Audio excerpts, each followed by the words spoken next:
Hi అండి, నమస్తే. Welcome to Nithya nature. ఈరోజు మీకు వీడియో వచ్చేసి పండుమిర్చి నిలువ పచ్చడి చూపించబోతున్నానండి. పక్కా కొలతలతో చూపించబోతున్నాను. కొత్త పద్ధతిలో ఇంకొంచెం టేస్టీగా చూపించబోతున్నాను.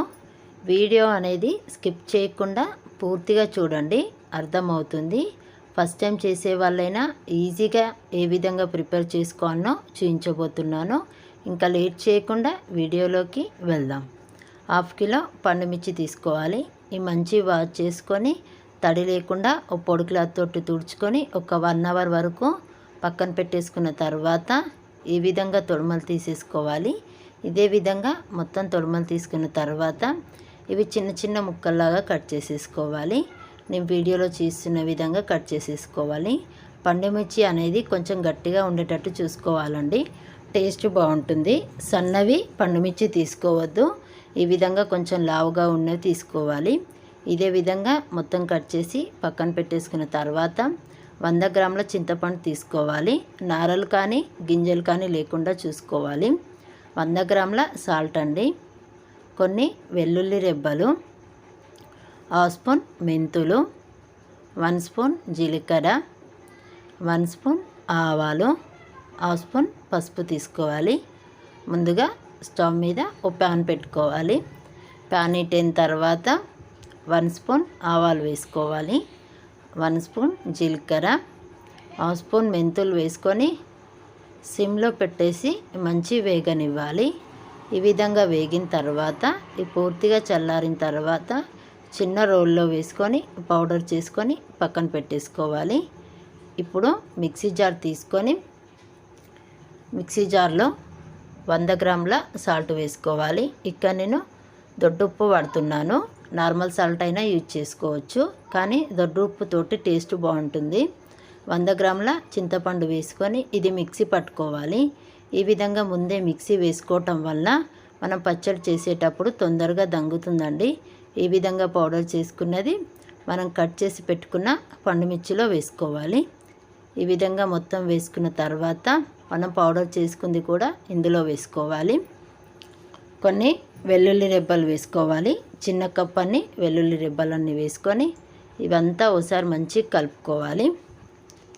ఈ విధంగా కలుపుకున్న తర్వాత మిక్సీ జార్ తీసుకొని కొంచెం కొంచెం వేసుకుంటూ మిక్సీ పట్టుకోవాలి.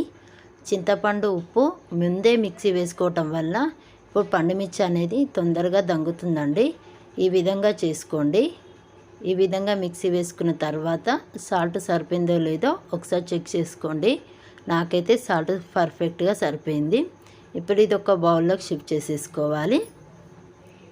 ఇదే విధంగా మొత్తం పండుమిర్చి మిక్సీ వేసేసుకుందాం. ఈ విధంగా మిక్సీ వేసుకున్న తర్వాత ఇదంతా ఒకసారి కలుపుకొని ఇప్పుడు దీనికి సరిపడా పోపు పెట్టుకుందాం. ఇప్పుడు నేను తక్కువ క్వాంటిటీలో చేస్తున్నాను కదా, మొత్తం ఒకేసారి పోపు పెడుతున్నాను.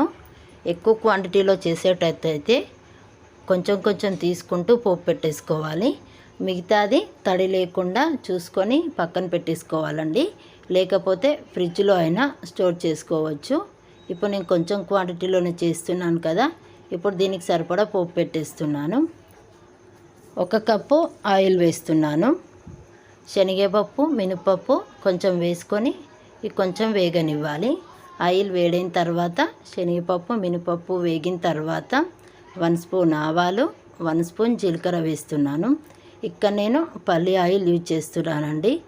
పల్లి ఆయిల్ లేకపోతే నార్మల్ ఆయిల్ అయినా యూజ్ చేయొచ్చు, కానీ పచ్చళ్ళకి పల్లి ఆయిల్ టేస్ట్ బాగుంటుంది.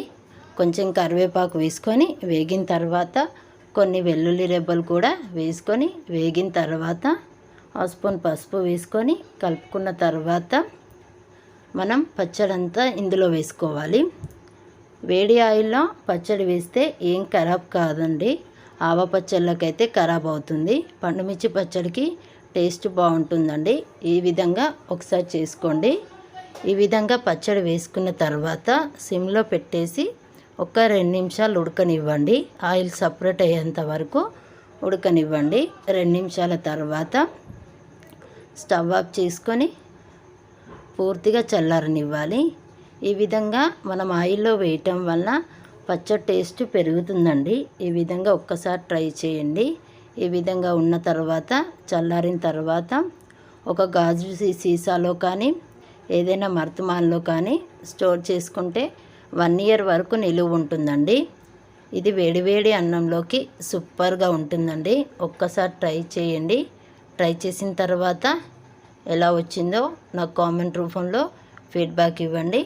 ఈ వీడియో కనుక మీకు నచ్చినట్టయితే లైక్ చేయండి, షేర్ చేయండి, సబ్స్క్రైబ్ చేయండి. Thank you for watching.